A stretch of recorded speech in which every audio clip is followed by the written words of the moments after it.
In this video, we're going to talk about why that crappy game you're working on might be worth way more than you think it is. And also, at the end of the video, I'm going to tell you my successful launch equation. It's going to determine if the game you're working on is going to be a successful launch. I am not saying that my games are wildly successful. In fact, these two games right here, this one and this one, they're not what I would call wildly successful. This one I believe is going to be, because I think Twisted Tower, it's incredible. We're working on it right now. We're really excited about it. It's beautiful. It's our first big 3D game published by 3D Realms. But let's go ahead and check out the Steam page for my first game, Pinstripe, and maybe I can kind of prove my point here. The reviews are good. We've got a very positive score, but only about 1,744 reviews, okay? And some of them aren't that great. But this right here, this number is what I look at often because I say, wow, only about 2,000 people, and I'm rounding up here, I'm being generous, only about 2,000 people reviewed this game, yet this game brought in over, I think it's close to $500,000 total. The same is true with Neversong, okay? Neversong is actually less reviews. I think Neversong has somewhere around 800 reviews.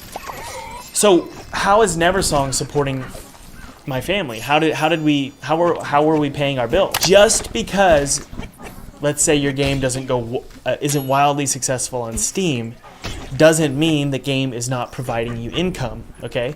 Believe it or not, we made way more money with Apple than we did with Steam for Neversong because we actually partnered with Apple. This game is also on Xbox, it's on PlayStation. A lot of game developers' paradigms are Steam. Give me money from Steam. That's all they think about is Steam. When in reality, it is a much larger, I would say, a storm cloud dripping various drops of income. And so stop thinking only about Steam, okay? Start thinking about the broad picture and think about the long-term picture. A lot of people only think, well, I need money for 2 months. I want to make $100,000 when I launch the game.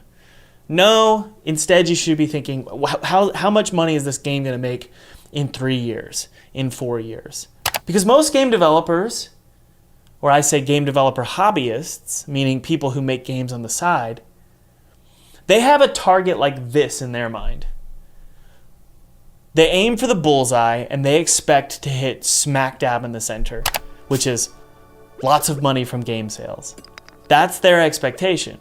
And so I expected the moment I was going to pull back that arrow, aim at the target, I would hit smack dab in the center. Well, the reality is this. I've never hit the bullseye. I have never hit the bullseye, guys.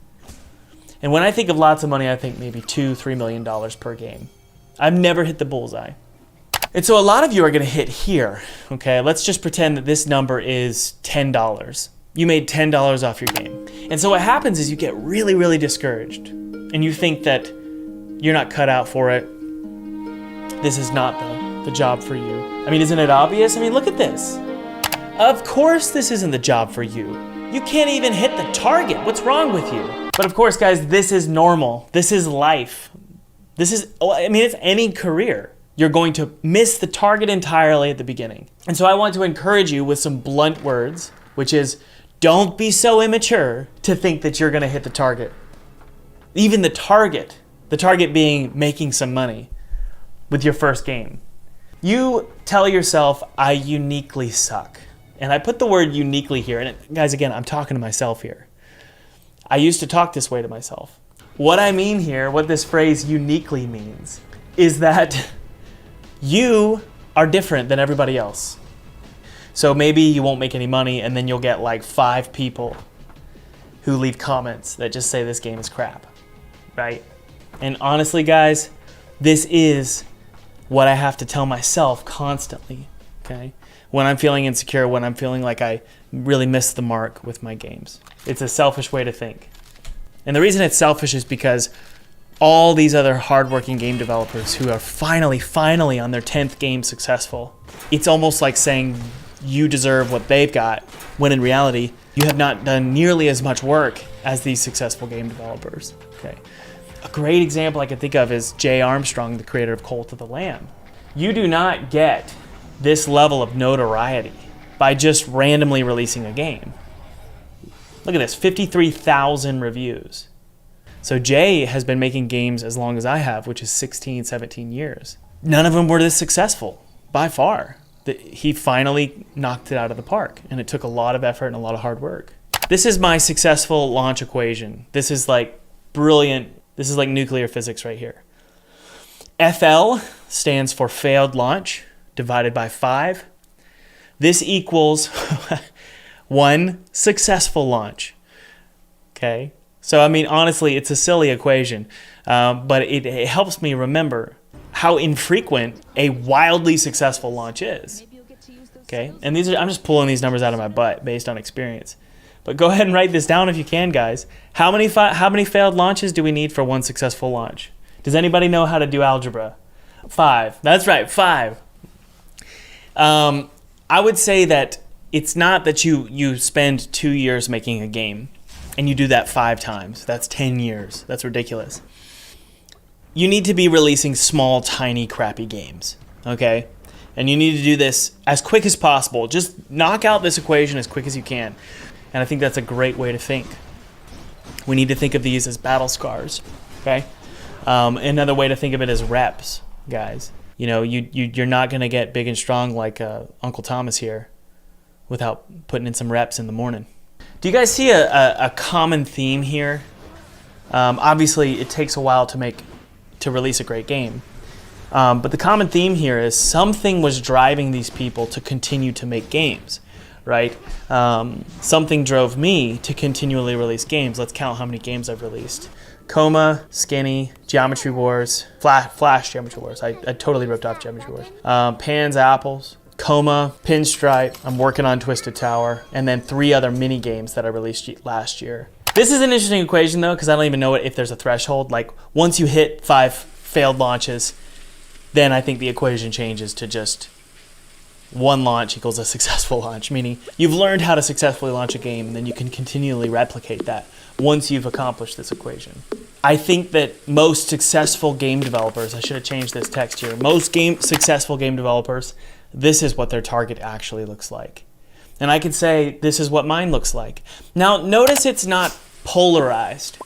Notice it's not, there's a ton of arrows all around and they totally miss the target. And then there's like 5 that hit the center. Notice how it's spread evenly. What does this mean? It means that there's a variety of amounts of income. And when we talk about success, I'm talking about financial success, okay, guys? That's kind of our paradigm we're in right now. You'll notice that there's a variety of ranges at which we've hit the target. And what does this mean? Well, this is just a bunch of different drips of income, okay? 3 games that bring in income in a variety of different ways every month. And it's like first of the month all the way to like the 8th. I'm getting different drips of income from my games. Sometimes it's a lot of money, sometimes it's very little money, okay? But it's because of this spread here. Let's take a look at Edmund McMillen, the creator of Super Meat Boy. This is not the full list. I just screenshotted something from Wikipedia. This is insanity. Look how many games this guy made. He's wildly successful now, creating Binding of Isaac, Super Meat Boy. But look how much this man had to do to be successful. So again, the theme that I'm seeing in these developers is they just must have loved making games. Surprise, surprise. I'm going to give you a Disney answer here. You've got to fall in love with that dream if you're going to be successful. Same is true with Jonathan Blow. Now his career is a little different, right? Instead of making a ton of games, he just worked a lot, okay? He worked at a variety of different companies, and his career is pretty broad. So you can see here all the way from 2000 to 2008, I'm sorry, to 2005. He hadn't even made Braid yet. He was working on a variety of other projects. You can see he worked as a contractor for Oddworld, Deus Ex, Thief. So he had to work on these games, these games that weren't his, before he became successful in his own game, which is Braid and then Witness. That's my advice for those of you who are like, I can't find time in my day. I don't want to hear it, because I had to do it. I had to do this just like the rest of you. I was up sometimes 5 in the morning, sometimes 6 in the morning.